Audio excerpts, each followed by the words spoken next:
shit. Well, thanks for coming on, man. Yeah, no worries.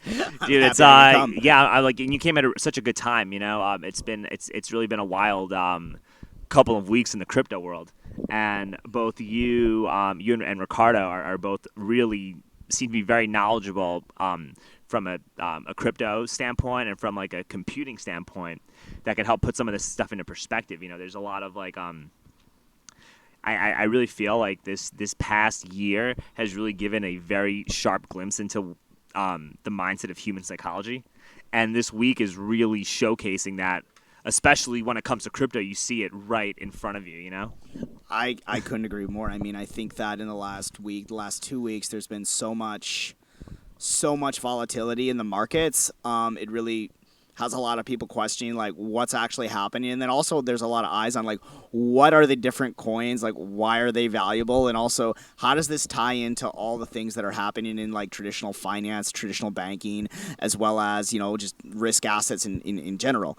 One of the things that I thought that, or at least I was getting a lot of questions on, was in regards to what are different coins, like what is the differences between what they are and what problems do these all solve, because I'm just learning about this, and so I don't really understand it, and so I don't know if that you've ever gotten that yourself, but that's kind of where I'm at. So a lot of like my big foray into crypto, it started at the end of 2017, like when it topped, because I was hearing all this hype, right? And I think that a lot of people get into crypto at the top of whatever market cycle they get into, and the people that I think maybe I'm wrong. I'm like I said, I'm pretty new, but I think the people that really make it the farthest and profit the most from it are the ones that continue to stay in after the top blows off and start accumulating or start collecting or believe in the process through the bear market.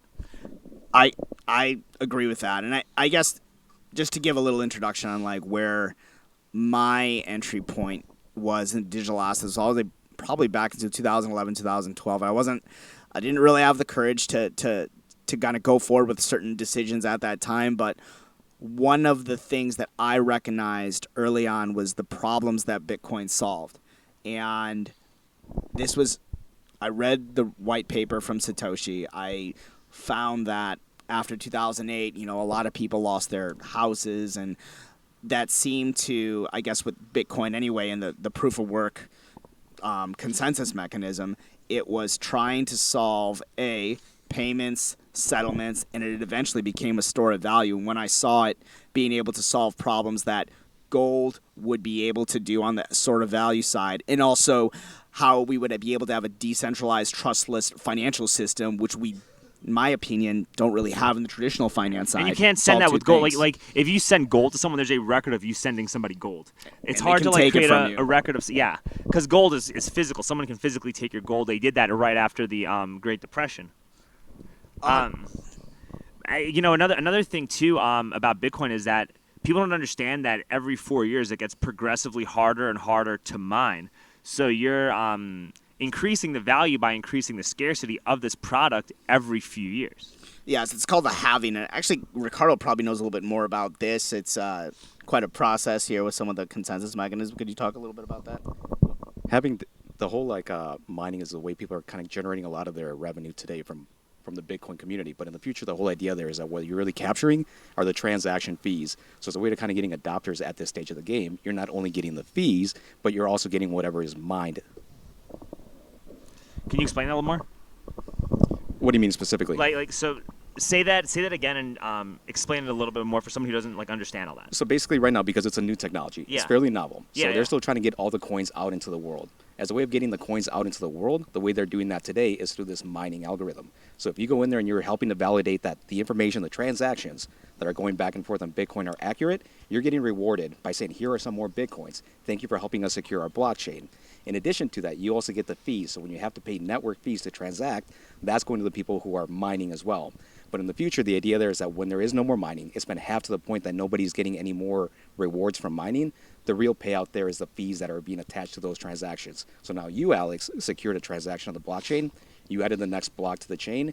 Your incentive to do that is the fees of the people who made those transactions are paying to you instead of the mining reward. And just to take a step back, maybe the question would be, well, why is that going on? Well, here's the thing with regards to what we're talking about with regards to mining. Why is that important? Like, what is this proof of work consensus mechanism? Remember, Bitcoin solves the decentralized problem of centralized traditional finance. What is a database? It's a centralized server. Well, what is a blockchain? It's a decentralized, essentially, ecosystem of various nodes, i.e. computers, that are set up all over the world, and the proof of work would be the longest blockchain that shows all the data of all the completed transactions. And we use the longest chain to prove that that's the real true chain. And the miners are economically incentivized to validate the longest chain. Therefore, you don't have to trust the miners, because the miners get paid money to validate the longest chain. They are disincentivized to lie about it. And so that was the beautiful thing that Satoshi created. Wait, say that again? Repeat that one again so I can... Sure. Okay. There's no reason for the miners to lie when they validate the chain. That's what they talk about when they say trustless. But why? Because they would get paid no money. And now that the longer the Bitcoin has... Now it's 10 years long. It is orders of magnitude difficult to hack the Blockcoin chain now than it was back in 2010 and 11 when Ricardo got involved. Then anything. It's extremely difficult. The mechanism and the economic incentives for people that are mining to not commit fraud and to validate the longest chain with all the data, i.e. the database, is awesome. It allows us to be confident that when we send Bitcoin, that we know it's going to a place that it needs to go. And so that's one of the awesome things about the system. It really shows like how capitalism can work, and it's a prime example of capitalism working like in a really good way. Exactly, and it's real. There's no, I'm gonna pump $10 trillion of like excess money into a system and then inflate assets and then say that, oh well, the inflation isn't a thing. But what about when all the financial institutions start buying Bitcoin in droves or start hyping it up like they did on social media? Wouldn't that also be some way to kind of inflate the market too? I mean, I think that happens in every single asset class ever. Ever, yeah. So to say that, hey, we like the stock on GameStop, we like the stock or the Bitcoin, there's not much different to it. And if you're going to have a free market, you have to let volatility play itself out. I agree. That's in my opinion. I also think that the lack of faith in the dollar is also getting a lot more people to be on board with Bitcoin. And I think that there is a desire for people to get rich quick, but those are like, I feel like those guys are like the idiot investors that wind up holding bags or getting left behind when this kind of plays out, because I think that and I'm not even gonna call it currency, it's really more of a store of value. But, you know, with a store of value like Bitcoin, you really got to believe that this is going to revolutionize the future. And you could also understand that it's okay to take profits if you want to buy an asset, and it's okay to do that, and it's okay to sell Bitcoin. It doesn't mean you have to hold on to it for life and say I have diamond hands and laser eyes and all that silly stuff, right? But you have to believe in what this product is going to do for humanity as a whole. And I think that... when something is decentralized and it's harder to keep records about what the transactions are, when it's an appreciating currency, when it only grows more and more valuable over time in comparison to the dollar, it can solve a lot of like affordability concerns. It could solve a lot of tax issues. It could be a protective safeguard against free speech and free expression. You know, when companies like PayPal or Venmo are refusing to do business with you, or maybe it could get to a point where certain banks might not want to do business with you if you're not subscribing to a certain ideology. You have an insurance policy against that. There are a lot of really important things to Bitcoin, and I feel like a lot of these elites that are in control of things really are afraid of that because it will take away their stranglehold on society. 100%. And I think you're hitting on the key thing that drove me initially to blockchain and crypto. So Bitcoin really is just the tip of the iceberg. The exciting thing about it is the blockchain technology that lies underneath. That open ledger that everybody can have visibility and access to, that is what makes any other project valuable. The fact that there is no one centralized party that's controlling it. If you think about the way traditional infrastructure can work today, let's say I have a store and I have a server that's tracking how many widgets I have. At any point, anybody could go down to where the server is, log in and say, instead of having 3 widgets, you actually have 2. With something like the blockchain, what you have to rely on is consensus. So in order for me to change that from 3 widgets to 2 widgets, I have to convince everybody else. So that ability to kind of have those disintermediaries taken out of the picture, you no longer have those centralized people that are controlling it. That is what's really valuable about this. Bitcoin is great. It's a store of value. You can go and transact back and forth. But the real power in all of this is the blockchain technology that lies below it. Yeah, and that's why I think a lot of other coins are going to blow up too, specifically Ethereum, because a lot of the smart contracts are going to be done for business on that blockchain. And anytime a new coin or a new technology is using Ethereum, the original Ethereum is going to have to go up by default. And they're also apparently, I read I didn't read the paper, but I saw a video about this paper about how they're going to start doing a triple halving of Ethereum this summer. So once they start halving Ethereum, you're going to see this, and a lot of people aren't really sure because there's certain there's certain issues with Ethereum apparently with the fees and the gas fees and all that shit that's happening, but all that's going to get taken care of, right? But the fact that people in mainstream circles are actually comparing Ethereum to Bitcoin to see which is more valuable, no matter what happens, one thing is for certain, and it's that Ethereum is going to shoot up just because of that consensus amongst people. Yes. I was gonna say from a price standpoint, I can absolutely see that Ethereum can rise in value, and there's a lot of value there. But I do want to also make aware that I guess the way I view Ethereum is very, very different than I view Bitcoin, because they kind of do diametrically different things. It would be like me comparing an oil stock to a fixed income security. They're just completely different risk assets, in my opinion. Ethereum is an infrastructure protocol where to your point, you can build smart contracts on. What is this? You want to say what a smart contract is for people who don't Sure. Actually, let's Ricardo. I can take this one. So essentially, a smart contract allows you to program something. It can be whatever you want to program. Every time somebody sends money to this wallet, send 50% to Alex, 50% to Bryan. Mm-hmm. You write that agreement on the blockchain so that it can never change. It's immutable. Okay. You not only can you do something like that, you could write your own software. So if a lot of these decentralized exchanges, they're written off smart contracts. There is no giant organization in there that says, for example, Visa. If right now I want to send you money, we have Bryan as kind of like our Visa, the person that's in the middle. He's really that trust entity. Trust me. Hey, Bryan, can you tell Alex that I do have $100 and give him 50 of that dollar? For a small fee, I can. Yeah. Yeah. $100, small fee. With this, I can do the exact same thing. Basically, a trustless agreement that this is the way things are going to execute every single time as programmed. And that blockchain theoretically removes the middleman. Yes. So that means credit card companies like Visa and MasterCard and those, are they going to go obsolete because of that? No, I think they can still play in there. But the one thing that they have an advantage of right now is the throughput. So if you look at how many transactions can get processed on any of these blockchains, even like Ripple, which was trying to get into the banking system, I don't think that they're at a level quite yet where they can really, really make a significant impact. These these companies like Visa and MasterCard, they can process tons and tons of transactions instantaneously. But imagine if you go now to local gas station and you try to buy a drink. Hey, give me 2 minutes while your transaction validates. Do you think people are really willing to wait around for that? And that's why I think companies like Visa and MasterCard are still going to have a place to play. If they continue to adopt these technologies and bring them into their own infrastructure, the way Ripple is trying to allow the banking system to say, hey, we're going to basically give you the infrastructure to do what you're doing, just more efficient and at a lower cost, they can still play, but they need to play with different But you rule could sets. also use XRP to make a transaction at a gas station, and then the gas station attendant could just convert it to Ethereum right when he finished. If they accept it. I don't know what the point of Ripple is, but that's my But that's the same thing with Ripple. Dogecoin and all these other coins. Exactly, and I would say the same thing with Dogecoin. But yes. First of all, I think that XRP is actually going to probably hit at least $5 during this cycle, because when you look at I know we were talking earlier about the TA and all that stuff, you don't like to do it, but if you look at how the charts are, if you look at how these runs play out, the Bitcoin bull run usually tends to officially really end when XRP starts blowing the fuck up.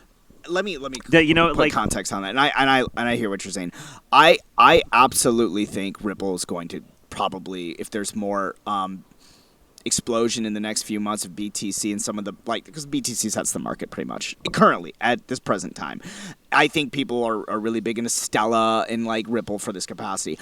And this is my hot take, I guess, for the whole thing. I don't see any value proposition for Ripple or Stella, nor do I see any value proposition for Doge. That being said, going concern in infinity in the future of our lifetimes. That being said, I am 1,000% sure that if everything starts going off in the next 3 months, that Ripple, Doge, and Stellar are going to have a lot of things. And that's just because of how they accrue technology or how they accrue economic value to the token holders, what would be required for the token holders to get rewarded in the long term, and also the fact that there's so many, in my opinion, better digital asset projects that are not only just pass-through tokens like BNB, but also decentralized finance tokens like Aave or Cake. What do those do? Because I don't really know anything about the DeFi stuff. They solve problems. You kind of do. You were actually describing exactly what happens with that example Ricardo was talking about, where you cut out the middleman. Yeah.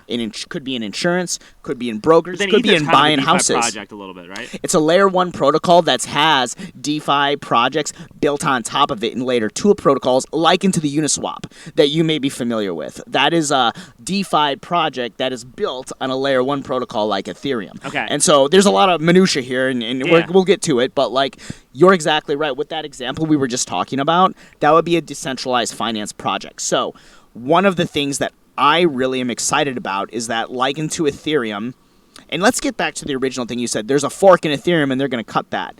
What they're trying to do on the Ethereum chain is that they're eventually moving over to what they call Ethereum 2.0, which is going to be a proof of stake consensus algorithm, which is different than the proof of work consensus algorithm that Bitcoin runs on and that currently Ethereum runs on. Why is that important? Right now, the DeFi projects on Ethereum that are built on the layer 2 protocols have very high fees. They're getting crushed competitively. Wait, so the DeFi projects on the Ethereum blockchain? They have high fees. Okay. It's super expensive now to trade because, why? Because, without getting too technical, the miners that mine on proof of work on Ethereum are essentially causing a bunch of ruckus and trying to get more fees for the projects, where this problem wouldn't happen if they were on proof of stake consensus. But I'm also algorithm. not paying that much money. If I'm buying Ethereum, I'm not paying that much money for fees when I buy Yeah, Ethereum. but if you're trying to exchange Ethereum in their liquidity pool for like one of the coins and you're trying to yield farm, it's super expensive. Okay, which I don't really know much about, but I can but see that's how the that's DeFi aspect of it. But the point of there would be like, what's the point of DeFi? Back to that original question. Sorry, I'm like going 1,000 miles an hour. But no, you're good. This is really super excited. This is really like eye-opening. It's to your point. It's to essentially take out the middleman. So you could have a simple. It's an automated market maker on the Pancake Swap. My favorite DeFi project is the Pancake Swap run on Binance Smart Chain. It's like Ethereum. It's the Binance Smart Chain. You need BNB to interact with it, but you essentially do DeFi yield farm, and you yield in their currency of Cake, but you could essentially do the same process with no middleman to like buy a house. You could essentially, I want to buy a house, he has a house, but I don't know that he has a house. There's usually a broker, a real estate broker that does this. With a DeFi ecosystem, you could make that work with no broker whatsoever, because it's decentralized finance. It's trustless finance. You don't need a broker middleman. So that is kind of, you could apply that to so many different ways in the world. It solves so many problems. And so it's being proven out right now on a lot of these projects. And a lot of these projects also have a lot of utility to them. So I was talking about the BNB token earlier.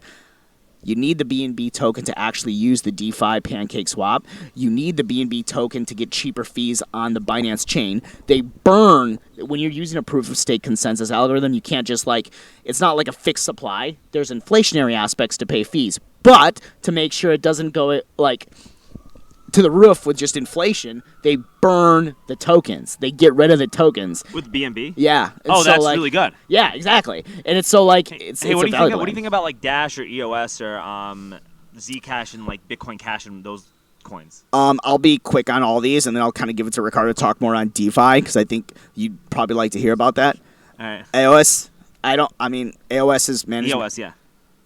EOS, I used to have a lot of hope for. I think they have a really good weight of consensus mechanisms. I just think that their management team is, in the development that's being done on EOS is not probably where some folks would like it to be, and it's not where I'd like it to be a long-term investment.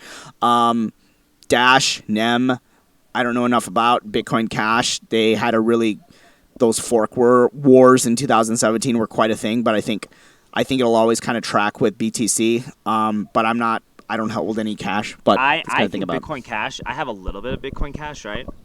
Nothing like crazy, but I think that Bitcoin Cash has a lot of potential because the problem with Bitcoin is that the transaction time takes forever. But a Bitcoin Cash transaction, because I was pedicabbing like the Float Festival, and people were they installed an Edge wallet for me, and so I got like a couple maybe like $25 in crypto payments. It wasn't like a lucrative festival; it was just more like lucrative in terms of the knowledge I received and stuff, and the people I was exposed to. But it took like 10 seconds for my Bitcoin Cash payment to get sent to me, and I think that there is something valuable about I think there is too. The transactions getting to you quickly. I think of all the coins that would have the ability to stay in that capacity, that's a payment mechanism, would be Bitcoin Cash. Dash and M, I don't think that. Why? Let me answer the why. Because they're off the same fork as Bitcoin, and so they Dash can settle is the same. Okay. And they settle payments faster. But I mean, why?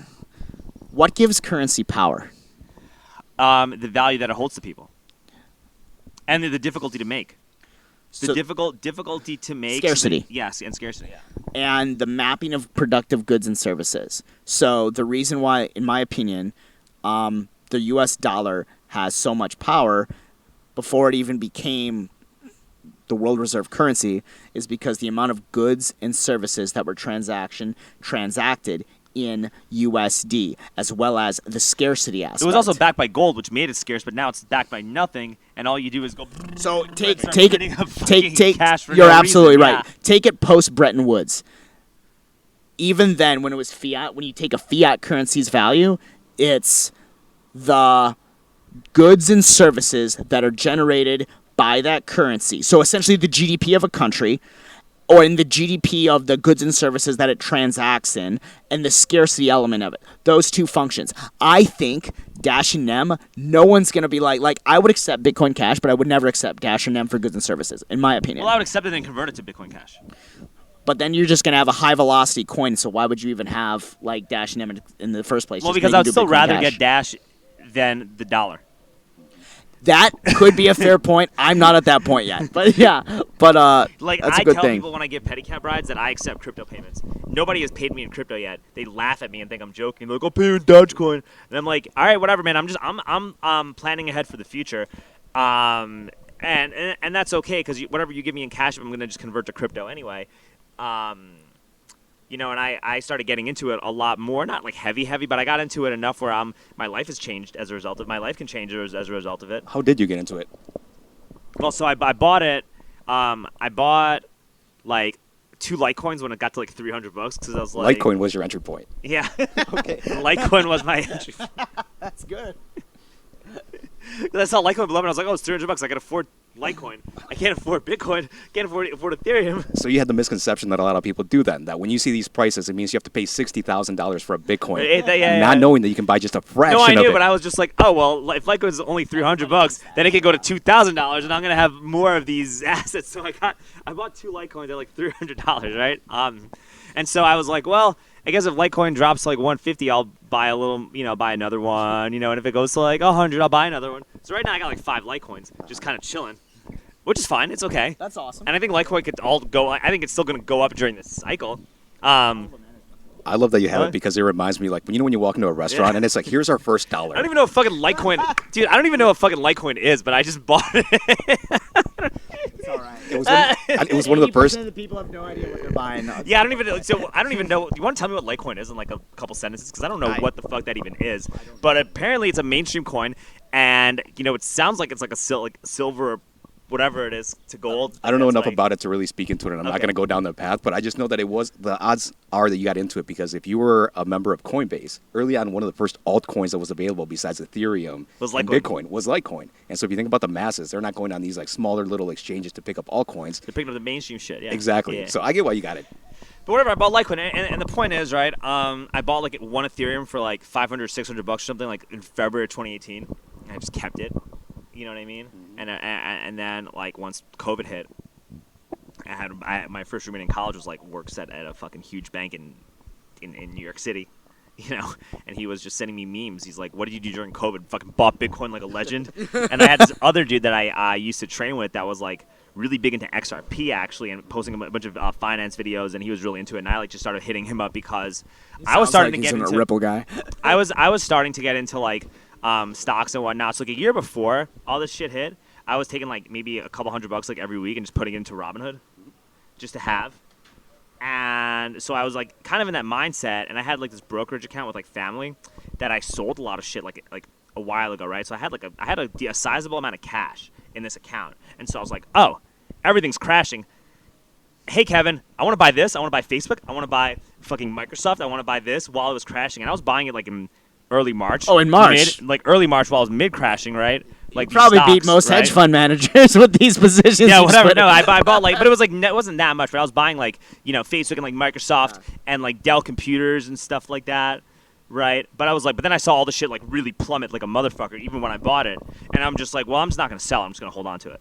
I'm just not gonna sell. That was a crazy month. Yeah, I was like, well, I'm not gonna sell. Because I was talking to like some of my friends in finance, and they were explaining what was happening. They're like, do not sell this. It's gonna recover. This is because of like all the technical stuff with the markets, and the financials and the balance sheets of all these companies. Especially Bill Ackman saying hell is coming, and then shorting the market, and then buying it all back and saying, oh, it's fine. Yeah, and I was also looking at like going on like Yahoo Finance and looking at like all the number of institutional buys from like with like Boeing and all these big companies, and I'm like, oh, they're setting records for institutional buying.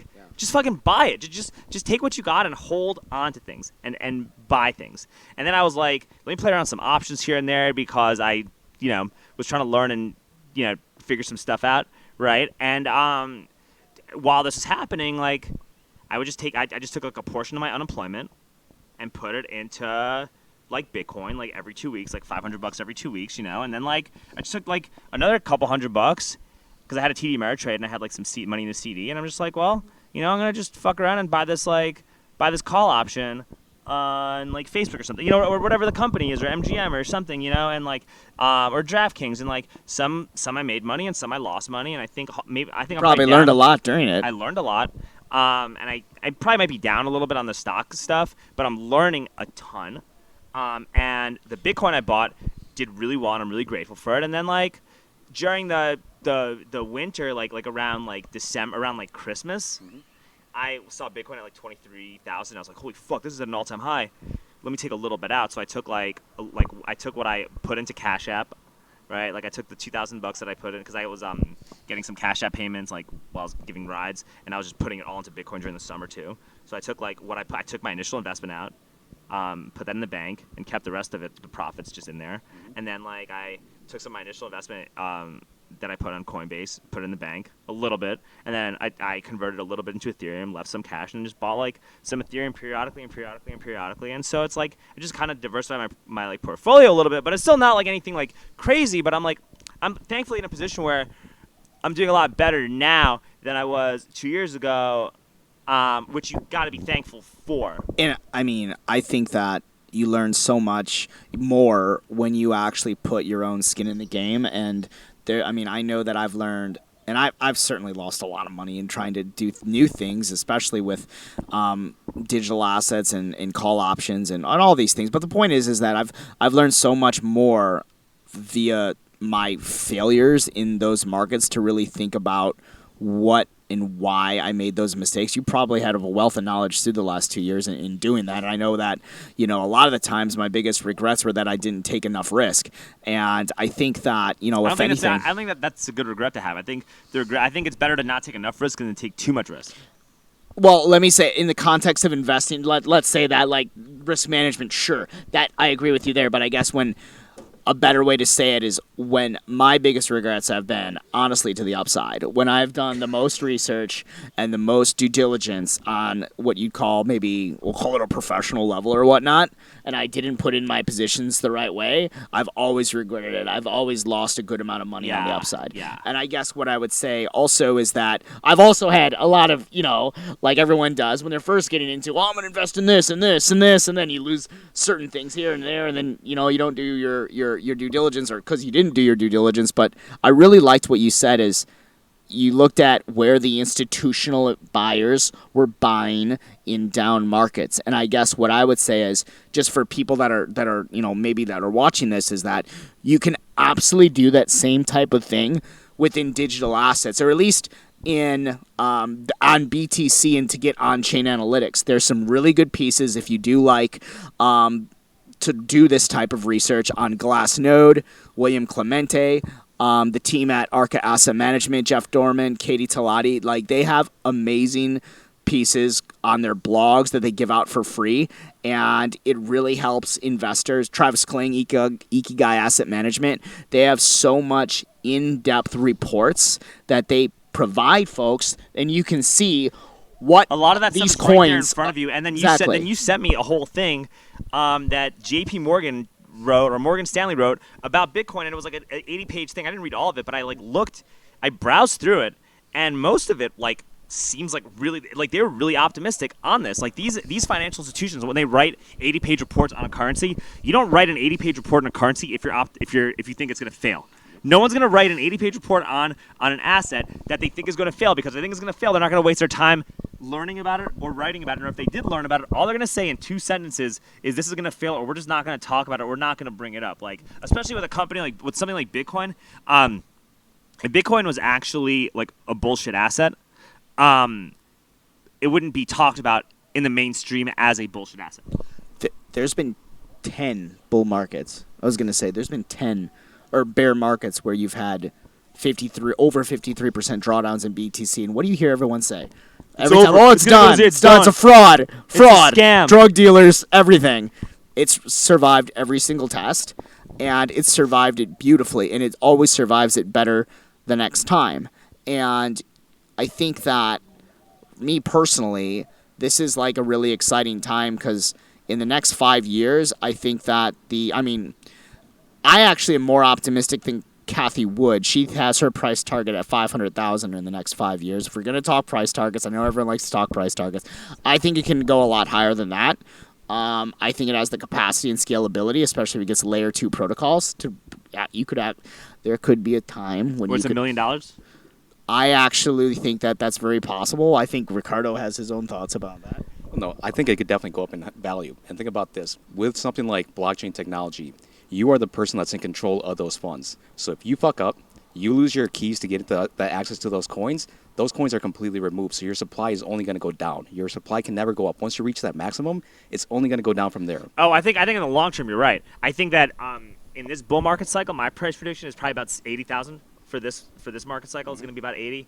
And I think that it's probably going to go down to the 20s when it's all over. And it's probably going to live there for a couple of years. And I think that once it starts living there, you have to be retarded not to start accumulating as much Bitcoin as humanly possible when it's in the 20s. And then, you want to talk about this too. We were talking about like TA and like news. There's always going to be a catalyst for why assets shoot up, right? Like, so in 2021, the catalyst is COVID and money printing and losing the value of the dollar, lack of faith in Biden's presidency in terms of investing in assets, like inflation, all of this stuff, right? You know what the catalyst in 2024 is going to be? Fucking Ron DeSantis. It's not a joke. I love Ron DeSantis. Yeah, the catalyst is going to be Ron DeSantis because there's an extremely realistic chance that guy can be I live in Miami, by the way. Yeah, I know. And you moved just to vote for him. Yeah, but there's a very Can I confirm or deny any of these political things? But like there's a very realistic chance that that Ron DeSantis will be the next president of the United States. I really think that he has a very good shot at being president. And you also got to look at what the cities in the state that he's governing. And Mayor Suarez. Yes, exactly. And Mayor Suarez, the Miami mayor, is actually one of the first mayors in the United States to actually adopt Bitcoin on a local and municipal level, which means that the governor is more often than not probably extremely friendly and a lot friendlier to the technology than almost any other politician that's in office, that's ever existed, that's in office. So imagine if this guy becomes president, like the red tape, the regulations, and all of that stuff that is kind of like preventing Bitcoin from spiking to those levels right now, is not going to exist in 2024, 2025. It's going to probably be like the growth of an asset like BTC is going to be encouraged on a level never seen before once Ron DeSantis becomes president, and with how bad the Biden administration is doing on a lot of things and the lack of faith that people have in in Joe Biden and his presidency. All you have to do is look at the YouTube comments and look at the views on social media. This guy, and you look at the progressives who got tricked into voting for him, they're not going to make that mistake in 2024. You're going to get Ron DeSantis, who will very likely become the Republican nominee, especially if Trump gets charged or indicted with whatever shit he's indicted in. Never a good thing. Yeah, but Ron DeSantis there's a very real chance that this guy will be the Republican nominee. A lot of people like him, and he'll win a lot of votes in those swing states. And if he becomes president, you're going to see Bitcoin skyrocket. I mean, we're not political guys, and I would say that I love living in Miami. I would also say something that's also very interesting with on your front that you may find interesting. In Wyoming, I forgot the guy's name, but he essentially helped. And in Wyoming, they are like mad crypto up in Wyoming. Really? Okay. They allow bank charters now, and you can make you can literally accept and have to FDIC given all the rules that the bank charter has for digital assets. Yeah. So that's absurd. That's ridiculous. And so that's never happened before. And so I think that to your point, and let me just say the biggest long-term drivers it seems to be for digital assets is, let me just say what I say, and Ricardo, you correct me if I'm wrong here. I know you think about a lot of this yourself, or you've educated me a lot on this, is that quantitative easing. There's so much quantitative easing. We're buying all these assets. We're inflating asset prices. That's one. Two, lower interest rates, high inflation. That's my opinion, whether it's expected or unexpected. And I know there's a lot of debates there. This is just my opinion. This is what I think. Corporate treasury and FX cash management, as that grows, as well as adoption via different mappings to goods and services. BTC is, in fact, a currency, in my opinion, along with being a store of value. Therefore, when the Mayor Suarez does this in Miami, when you see the ability to have settlements in digital assets in Wyoming, I mean, these things are major, major things that are happening in the BTC space.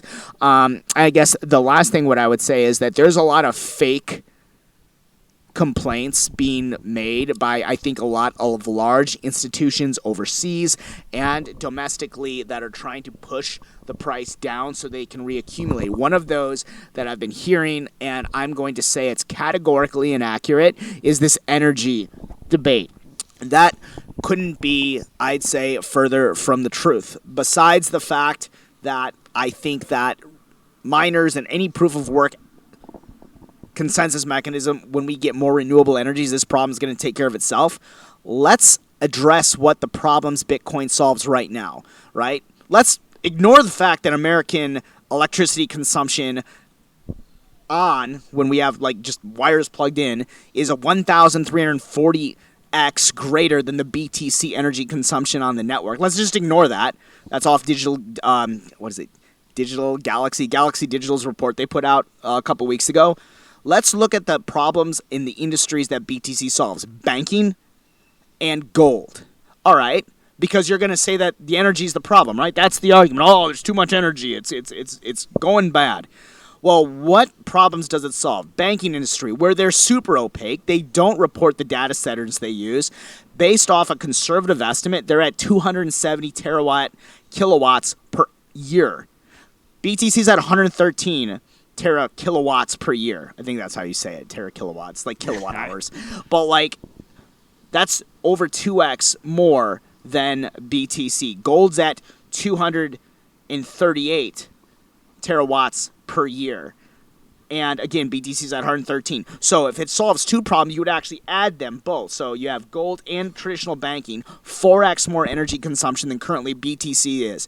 So you know that it's not rational. They're trying to create a narrative that's untrue to help the traditional establishment maintain, in my opinion, power of the status quo by posting an issue that's just not accurate. Yeah, and Bitcoin is really, I really think that it's, and it's not being talked about right now, but Bitcoin is a very serious, very prevalent threat to the status quo financially, because no matter how, no matter what you do at this point, you're going to see a record number of new billionaires as a result of this. If you've been hodling and buying Bitcoin and didn't really sell too much, and you believed in that technology since 2013 or 2010, you are going to get to a point, if not this bull market, the next bull market, where you're going to be richer than Bezos. You're going to have more money than Bill Gates. And these people in charge, the guys in charge of like the heads of the World Economic Forum, Davos. The Davos, all of these economists, all of these people, they do not want the richest man in the world to be some libertarian conspiracy theorist who lived with his mom until he was 33 years old, that's been collecting Bitcoin for the past decade. Like, they do not, the status quo does not want that guy to be the richest man in the world. And at the rate that we are going right now with blockchain, that is what's going to happen. And it's become so popular. And other second tier.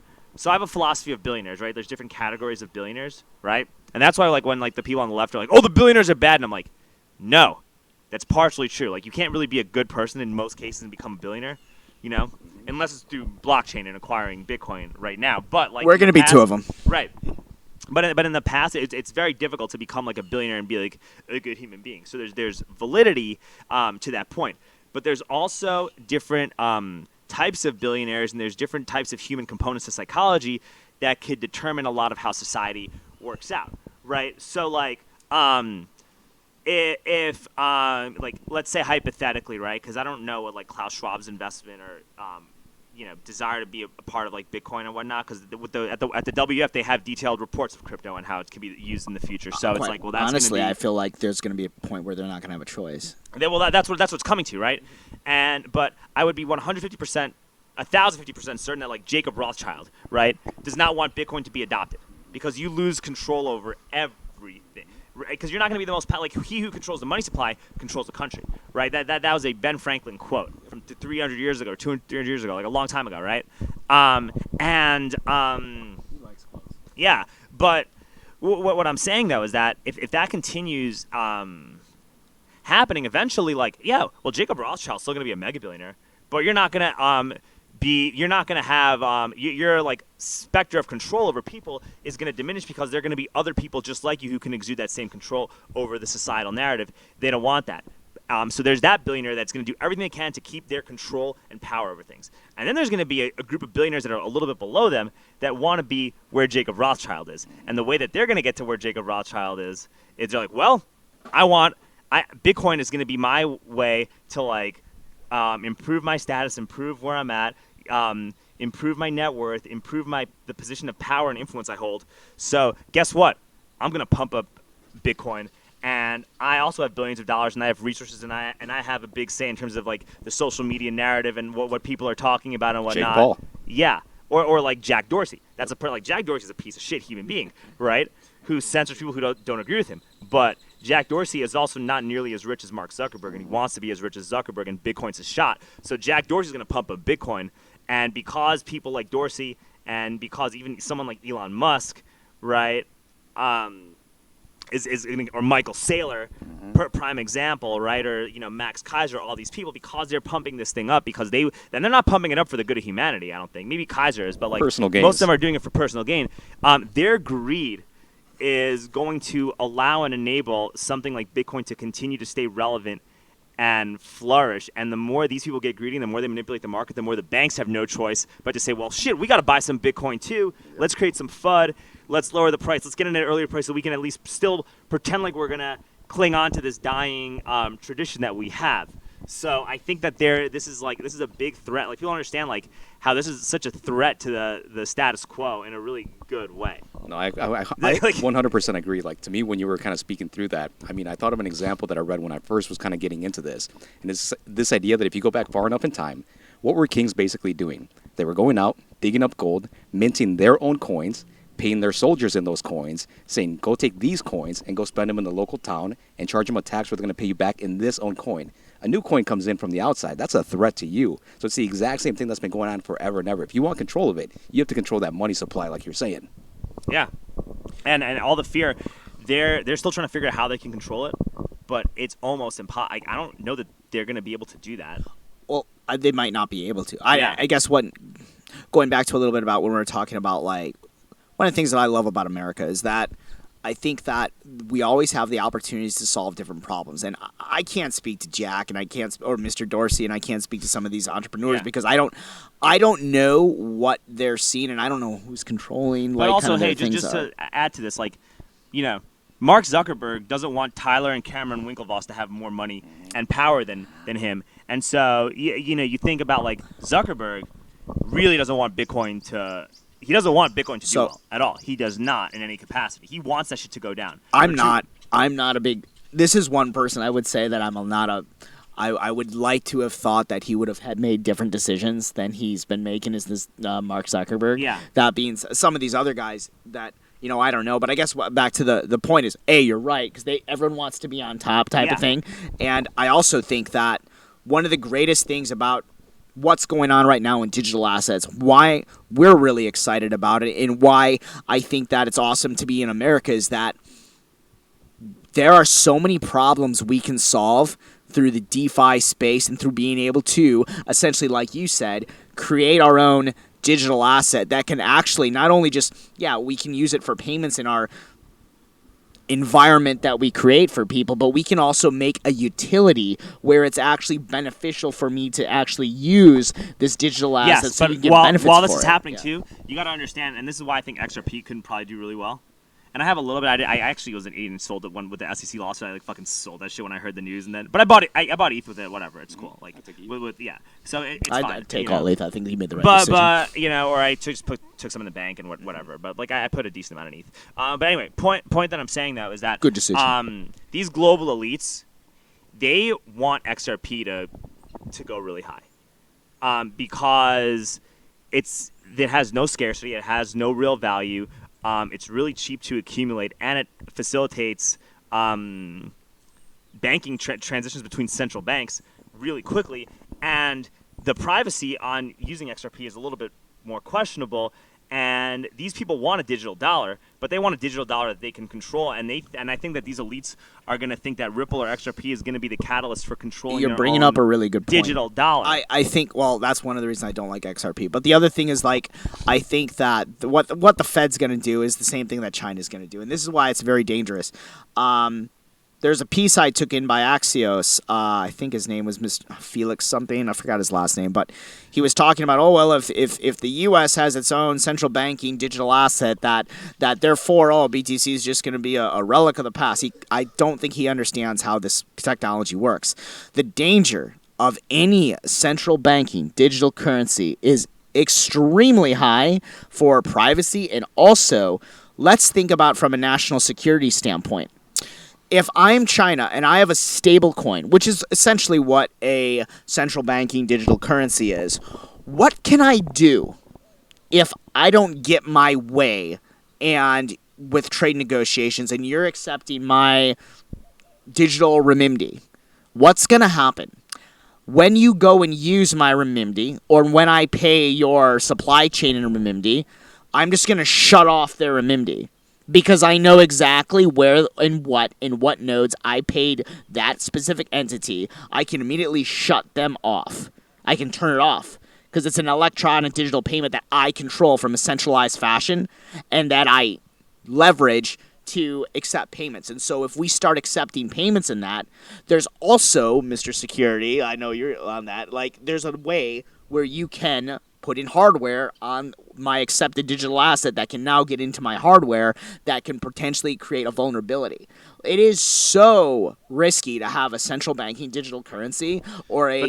But a CBDC and news about that is going to drive the price down. Like, there's going to be some news that gets Bitcoin to go up, and then there'll be some news along those lines that'll probably bring it back down to the 20s, where people think it's dead, and then you're like, no, dude, keep buying Bitcoin, because what you're saying is right. And that's what I'm saying is that because Bitcoin is categorically different than a central banking digital currency. It's like the polar opposite. Yes, but the public is retarded, and they will listen to that news and drive the price of Bitcoin for down sure, and that's into the what's 20s. Happen. But it's not going to hit the 20s, I don't think, in the next couple of months. I think it's going to flirt with like 30, and I actually think that this weekend was like a really bullish victory for Bitcoin. I didn't get to read all the Glassnode. Psychologically, I think it is. No, I didn't. We're seeing a lot more digital. Well, we're seeing a lot more. Last week we saw a bunch of institutional buyers coming in at like. And how do we measure that? people that have held coins in wallets longer than a certain amount of days. Yeah. There's so many different crypto-specific metrics that we're seeing that you can tell that there's more institutional capital starting to accumulate risk, and traders are all over the place. No one's making a move. It's all trading within this $9,000 range, like 31 to like 40, and then it goes all around. And no one's really shorting or longing. So it's in this position. This is a healthy pattern, right? I think that, it's a healthy pattern. What's the biggest thing that kills it? Leverage? What's the biggest thing that kills the BTC and shoots it down real quick is all these guys taking 100x leverage and then getting blown out, and then the price comes down heavy. That's kind of what happened back a couple weeks ago. But. But I do think that like there's this was a really good test for Bitcoin, and this is just my like observational opinion, and I think that the reason I'm saying that is because everybody expected that the price was going to go down a lot on Memorial Day weekend, because generally speaking on long weekends those are the biggest risk for assets to start dropping, and people are out and about in front of their computers. It's a lot easier to pump fear into people when they're at home. And you saw that with COVID. You saw that when they had lockdowns. You saw people started acting, right? And so with all the fear they pumped into it, Bitcoin is actually almost at the same price as it was when the weekend started. And a lot of the sell-off occurred because they preempted fear and uncertainty and disaster to take place within that space during this time frame. The fact that it hasn't taken space yet, and it's Monday, and the fact that like Robert Kiyosaki's tweeting that like, it's very encouraging. I'm gonna buy Bitcoin when it hits 27,000, whatever, barring like institutional factors and XYZ. I'm like, the only way Bitcoin is hitting 27,000 in a couple of days is if some major institutional thing winds up happening, and it doesn't look like that's going to be the case. So all you're going to start seeing now is people buying, and at the same time, guys like Kiyosaki sometimes say shit like that because if you create a little bit more uncertainty and FUD, then you're like, well, I'm banking on it to like, let's hope it actually goes there because then I can buy more. Otherwise, he's still gonna buy more Bitcoin. He's just like saying some shit just to get people to make decisions based on what he's saying. And you may bring up a really good point. Some of the cleverest folks, I mean, we see this all the time in regular assets too, and I made a joke about it a little earlier, but so Bill Ackman has put options in the open market and gets news on Corona, puts in his bet, goes on CNBC without releasing his trading positions, says hell is coming, cashes out of those puts once the market crashes, goes back in on the other side and goes long and says, actually, guys, we're in a really great economy. I think I miscount, whatever. And, it's the same thing. It's even easier to do it in BTC. And then let's think about this. If you have a lot of institutional capital and you want to buy BTC, but you might say, I don't really like the price. I want to get it cheaper. Of course, it may be in your best interest. I don't know if you're Elon Musk or someone, and people aren't trading rationally on this asset, and that the system has a lot of leverage in it. You could also be doing it to pump your own Tesla stock, too. Because anytime Elon Musk says, like, some stupid shit, Tesla goes down, and then when Tesla goes down, everybody starts flooding in to buy Tesla. So you could also just be doing that because you're confident in Bitcoin. You got your diamond hands, and you're just like, this is going to get mad people to start buying Tesla because the price just went down. Or exactly. Or you might want more Bitcoin because you're just like... But that could be an SEC question waiting to happen, though, too, right? Well, we'll see what happens with that. I don't know. I actually don't know about that. Although it's pretty easy to buy these assets without being traced because it's decentralized. So you could be... Well, security. So this is one of the misconceptions I would say. It is more difficult to understand who is transacting within Bitcoin or any of these blockchains. But one of the beautiful things about it, again, it's an open ledger. You can go back and review every single transaction. So anonymity is not necessarily guaranteed. If you look at a coin like Monero, or you look at Zilliqa, some of these other ones that are more privacy concern based, those are disconnected from you. So I might not know that it was Alex transacting. But if you look at something like Bitcoin and you're saying, like, I'm anonymous and no one can track me, that is very, very dangerous thinking. You can still be traced on that. Okay. Easily traced. And I guess, why don't we talk about, and this is something we haven't really talked about, because I don't think a lot of people are aware of this, the fact that digital assets, I'm only talking, it's cool to talk about the price, and, dollar's getting extremely inflationary, and there's a lot of things going on, but one of the biggest aspects that I think that digital assets, the problems that digital assets solve are the fact that there is so much information that is taken from you, from Google, from YouTube, from just using Facebook, to using some of these larger tech corporations' products that you don't know about and you're not made aware of, that I feel like, Ricardo's probably a little bit better at explaining this than me, but like when you're interacting with your banking devices, to your personal devices, your BTC wallets, if you're really worried about having the government being able to track you by way of like the relationships they have with big tech, it's extremely important to secure your stuff. And I think that I had such an education this week on how easy it is to get my information tracked that when I really started doing the work for this podcast, Alex, I was really starting to be very, very excited about a lot of the products that are currently evolving right now in digital assets. And I got educated in the ways that I needed to be able to protect my own information. I'm going to let Ricardo talk a little bit more about that. I'm just here so I don't get fined. No. So I think what Bryan is essentially speaking to is this idea of, again, when you're transacting in something like this, you're the person that's in control. So the whole idea there is if there's ever going to be anything that goes wrong, typically people say, like, if you hear something like, oh, the blockchain can get hacked. No, it can't. Unless you can get 51% consensus that something that wasn't true was true, you really don't have to worry about that. So a lot of times when there are these sort of vulnerabilities or things that happen, it's happening at the end point. You, Alex, you might have some vulnerability on your device. You maybe have an outdated software. You have a compromised piece of software. You have some sort of Trojan horse on your computer. That is where the hacking can take place. Someone can access your private keys at that point. But it's only if you're logged in, right? Not necessarily.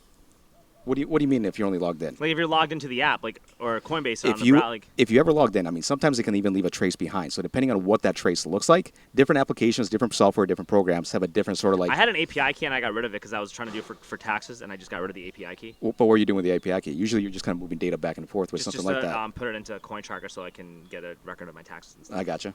Well, I mean, for something like that, you should be fine. I mean, you're still. But I still got rid of the API key because it didn't matter, and it was like. But the whole idea there is just, again, because you're the person that's in control now. You're the person that's also in. And hard wallets are pretty safe too, right? Yes.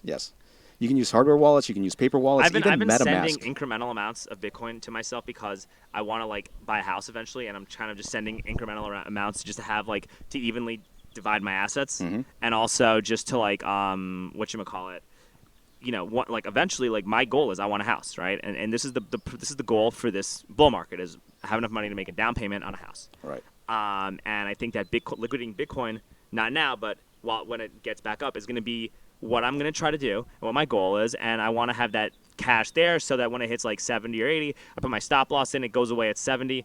I'm happy. I don't touch it for another couple years or for another year or so, or I accumulate it like very incrementally. And I have my house, I have something that I own. That's my goal. So that's why I'm kind of doing it. I got you. No, that's awesome. For me, it's just one of those things. As a techie, I love the technology. So more than anything, more than like the actual value of the coins, I just love the tech. And as someone who can support that, to me, that's part of the reason why I continue to get deeper and deeper into it. Not so much for the sake of saying like, the money's going to come. It's not about the money. I mean, it is about the money, right? Right. When you say it's not about the money, you sound like a fucking asshole. No, and that's not. I love money. I'm not saying. But you also sound like a it. fucking ass when you start thinking that you're going to get rich on crypto in one bull market. You don't do this to get rich. Like, I'm not getting rich off this bull market. I'm not. I'm just going to improve my position in life in the next bull market. I'm going to improve it even more with what I have. And that's how you have to go into these things. Like, but these fucking retards with I got laser eyes and diamond hands, they bought in at 50K. They're all selling this shit at 40. Like, fuck, man. Dude, you ride that out. If that's where you are at, you got to ride that bad. You got to ride it out. You can't. Yeah. No. Don't buy big. Don't buy what you can't afford to lose. Risk management, baby. Risk management. I tell you. Well, seriously, risk management. I forgot who said this quote. Keeps being retweeted, but what do they say? There are old traders and there are bull traders, but there are very few old and bull traders. And I'm trying to remember who said that quote, but that is so true. There will be some guy that makes 30 grand or 100 grand off a call option, and he'll tell you how great and how smart he is, and he'll lose 200 grand next year on a leverage position that he didn't understand, and then he'll be broke. That type of mentality of managing your risk, making sure that you can only risk capital that which you can lose, and making sure that you have everything appropriately from an investing context is great. From an entrepreneurial context, no, not at all. But from an investing context, yes, that's great. Yeah, and also, one of the things that I'm starting to kind of learn and like pick up on, and I'm trying to like come up with new little strategies to make some money here and there, right? With obviously money I can afford to lose, not fucking risking the farm like a idiot, you know. But one of the things is like, you ever see these like stock YouTubers that pump up bullshit stocks? Oh, like on TikTok, yeah. All right. Yeah, Reddit, okay. yeah. Reddit, whatever, right? Or you go on Cash App and you look at the biggest movers, and you see a stock that moved like 30% in one day for no reason. I'm like, well, there's no better time than now to do a 3-month put option on that stock, because you know it went up for no fucking reason. Or you see some like some yokel that's like pumping up a company that has no value, and you're like, oh, GameStop. don't buy the company. Short the company, because this has no value, and these idiots are going to pump it up, and then once it gets to a certain point, just be like, all right, put option. Once you make a few $100, just sell it. Yeah. No, 100%. And like, even to that point about kind of like reading the tea leaves and seeing what's going on, there was a period in my life where I was doing that for a lot of these pump and dump groups. So if you're familiar with, again, YouTube, wherever else, people will go out there and they'll like, the whole idea here is, let's say I'm a pump and dump group, and Bryan is paying me to give him inside information.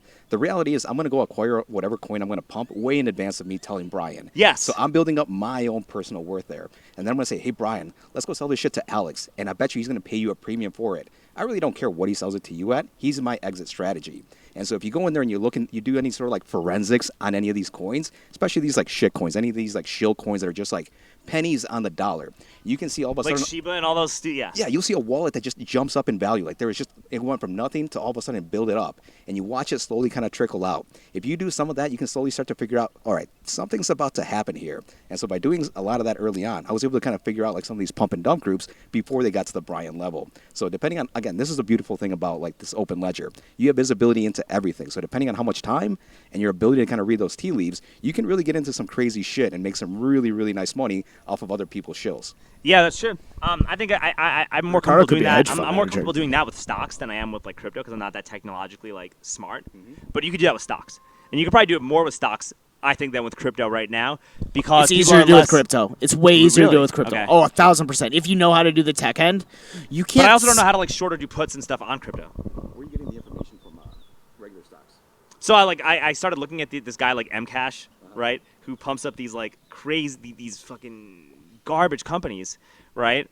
And there's like, what I'm noticing is that like, you know, like a day after he pumps it up, you see the price go up, right, super high, and then it just goes way down. And I haven't done anything or practiced it, but I kind of want to like, you know, if I have like a couple $100 that I could like fuck around with, I kind of want to just do a put option and just see what goes down.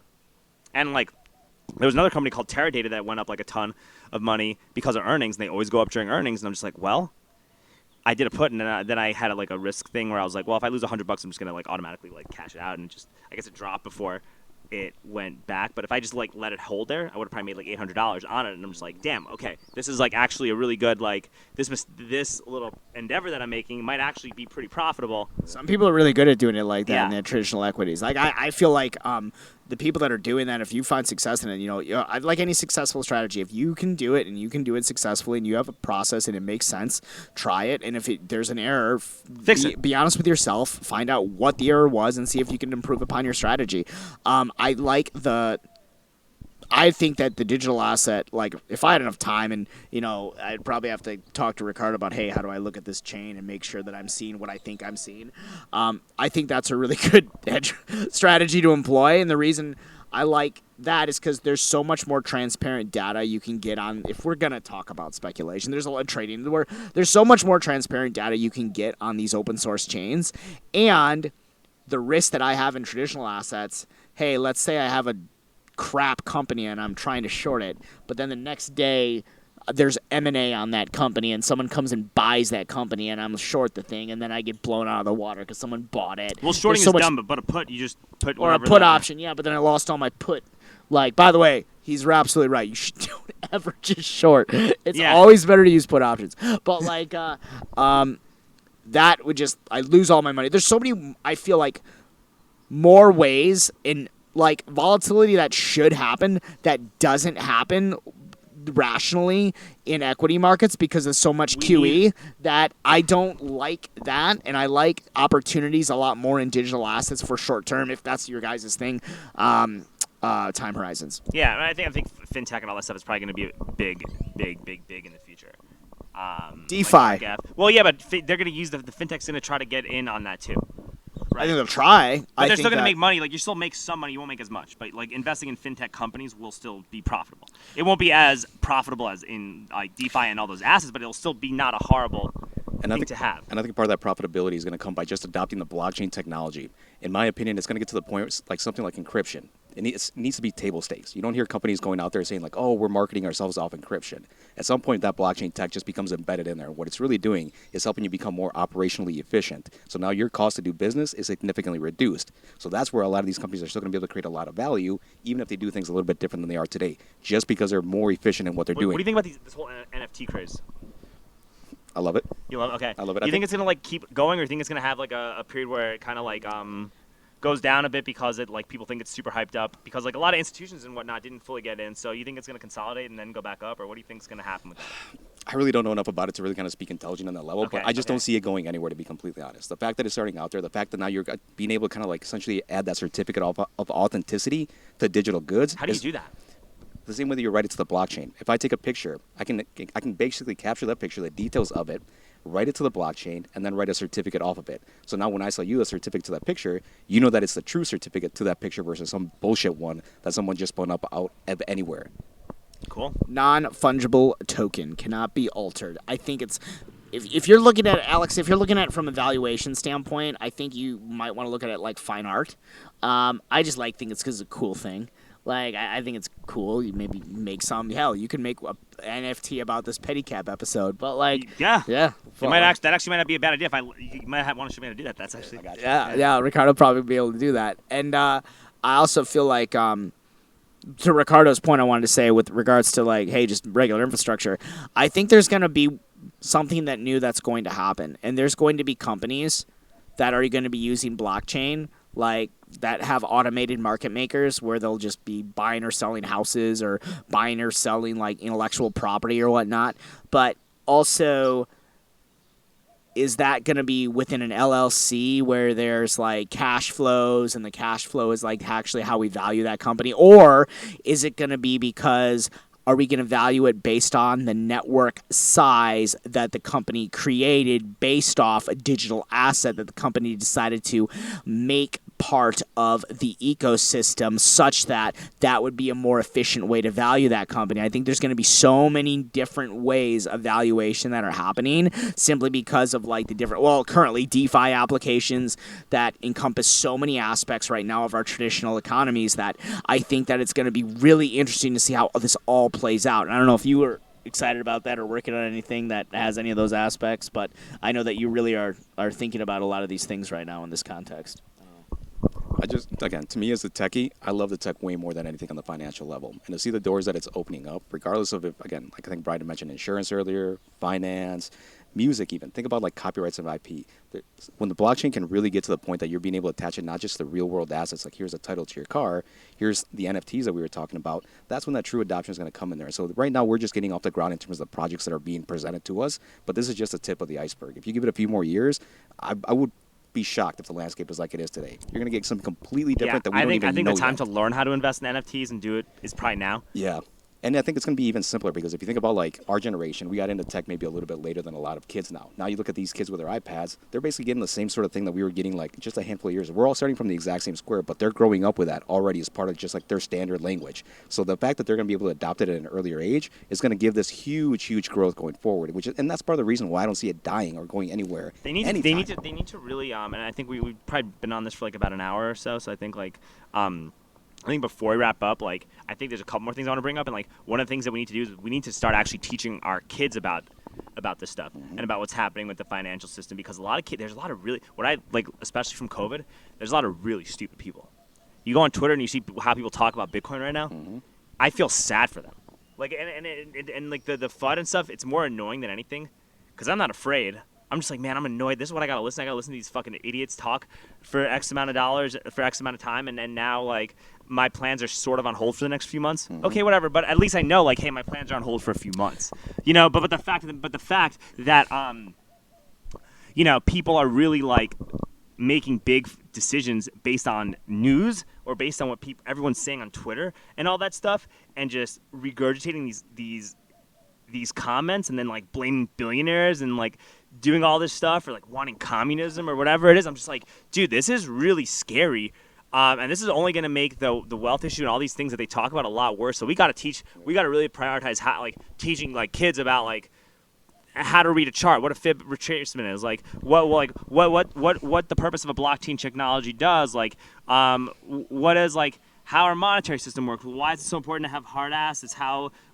Why is it that like the people who control the money control the way a country or a nation or a group of countries govern? Like why we shouldn't be having a global strategic digital reserve currency? Like that's horrifying and terrible. Like we got to teach people that. Otherwise, you're making SDRs right now.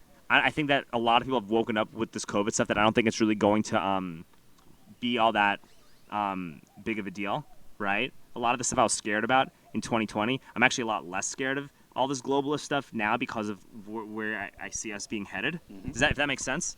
Sorry if I'm like going. No worries. I love it, Alex. Like I feel that at the present moment, it makes a lot of sense from globalism standpoint. I think that the United States should solve the problems that it can solve right now, that we have the capacity with our supply chains. I don't think it's a good idea for certain countries to be able to control of our healthcare or certain systems just because they have the raw materials and whatnot, because it's really unnecessary, and we should take care of that. That being said, everything else I think you're absolutely correct on. And I think that with regards to, I don't want to speak on how, with regards to education, I think computer science and understanding the financial industry and how they work is something that we can do a lot better for education of children. And I also think that, hopefully we're able to kind of show them why there's value. And I've noticed so much visceral coming from these older economists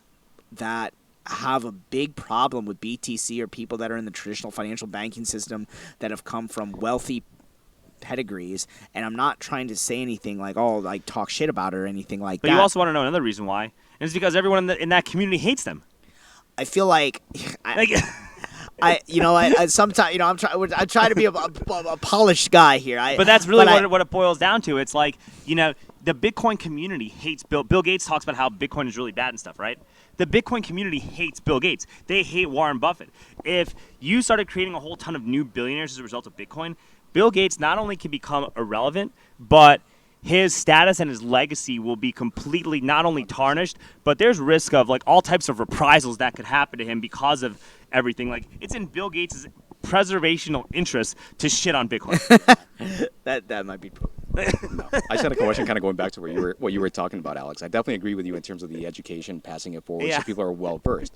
My question is like, who do you see really being able to educate? And I say it because a lot of times when it comes to like finances, banks. You team up with banks, and you team up with like people who are like heavily into crypto. You team up with like self-sustaining entrepreneurs and small business owners. You offer people tax credits to go into like schools in the hood, right? And teach them about this stuff on their free time. And I'm like, hey, if you put in X amount of hours teaching these people about these particular topics when either school is in session or when school is over, we will deduct a very sizable amount of dollars from whatever taxes that you make, either through capital gains or capital gains are already low anyway, but like either through like your corporate taxes or through your income taxes. And I could see them doing a lot of taxes, offering a lot of wealthy people a lot of tax incentives to teach people how to do this. Sure. No, that makes sense. And to me, I guess one of the things that I was thinking about when you were talking about that is, the traditional way you talk about money, you don't talk about money in school, you don't talk about money anywhere else. You talk about that at home. Yeah. But so many of these parents, so many of these people that would be in that position to say, I'm going to educate you, they don't even have that decent financial base to have that conversation. So I'd love your position on it. Use the banks.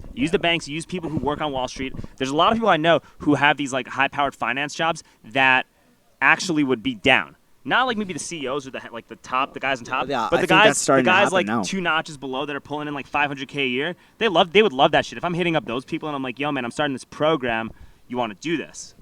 How do you feel? They'd be down. I got friends who probably would just be down to do it or at least pitch the idea. And I think that's where it starts. And it doesn't like and that's why it's so important to like be cool and be supportive of like people that are wealthy, because there are like the lower class of billionaires and wealthy people are going to kind of want to push, are going to be more inclined to like actually effectively push what you want to push. Dude, 100%. Like that. I love it. I love it. And I say you got to make it happen, because you were running for a local office at one point. I was, right? yeah. And I was talking about that shit on my platform. I was like, dude, we got to teach. Dude, that's dope. Yeah. I didn't dive that deep into the background, but that's awesome. And bro, we also got to like, cities also need to be able to accept property taxes with Bitcoin, right? Or a revenue, right? Because listen, man, or whatever business taxes, right?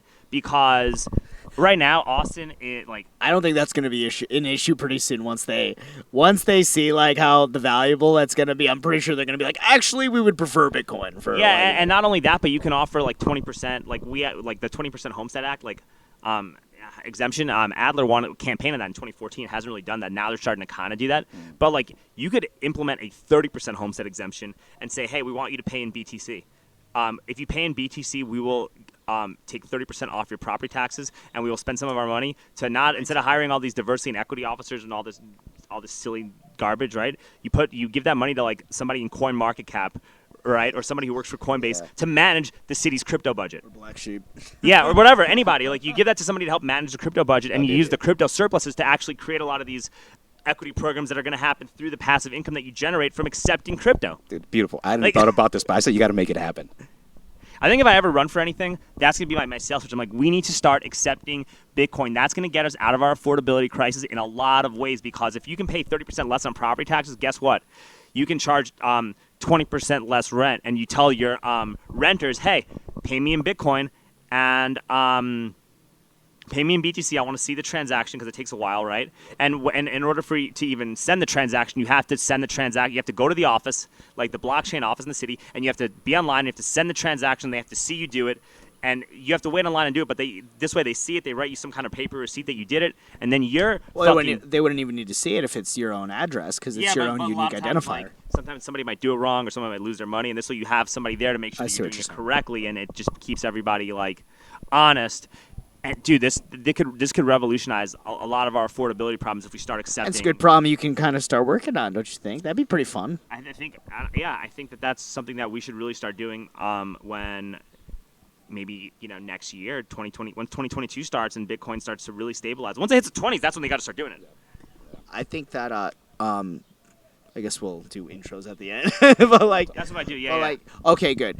But I was gonna say that just for the record, none of this was investment advice. We're just giving opinions. I always like to do that. I think Ricardo has the same sentiment there. We're all like, I'm not a financial advice person. This is all opinions. This is about knowledge. This is about getting people to understand about an unfamiliar topic, and just get a better understanding of like the psychological markers that are in effect when people are trying to make these 100% investments. And one thing that you can learn from COVID is that you should not, anytime the media says anything, you really do the opposite. The opposite is usually true, and I think that if you look at a lot of hedge fund managers, financial guys, right, they'll tell you that, but they're not conspiracy theorists. But if I say that, I'm a conspiracy theorist. So a lot of that thinking is derived from the financial community anyway. But anyway, Bryan, how do we get a hold of you? Ricardo, how do we get a hold of you? And then let's wrap this up. Sure. You can find me at BryanMar86 on IG. I'm pretty active there. In addition, I guess, just to know a little bit about myself, me and Ricardo did our undergrad at the University of Wisconsin. I was in finance, and I'm also a chartered financial analyst. Currently, I work at one of the larger rating agencies in the world, but I will be heading to financial engineering program at UCLA this fall. Woo! My name again, Ricardo Carranza. You can follow me on IG at GoReach, GOREECH. All right. You guys got Twitter at all? Or just keep Twitter, same, GOREECH. All right. I just rant about nonsense on Twitter and dispute charges, so I'm not that active there. But Black Sheep IG, that's where you can find me. It's a very informative Instagram. Please follow it. You learn a lot from you could learn a lot from seeing Bryan's Instagram. Agreed. A lot. Anyway, I didn't mean to cut you off, so if you want to say any more. No, that's it. That's it for my end, man. Thanks for having us. This was awesome. Of course, yeah. Hey, Bryan, Marty, and Ricardo Carranza. Bryan, Marty, and Ricardo Carranza, ladies and gentlemen. Guys, thank you so much for coming, man. I really appreciate this. This was probably the most informative episode I think I've ever done. And I'm not even lying. This is probably the most informative episode I've ever done. And Bryan was on here still.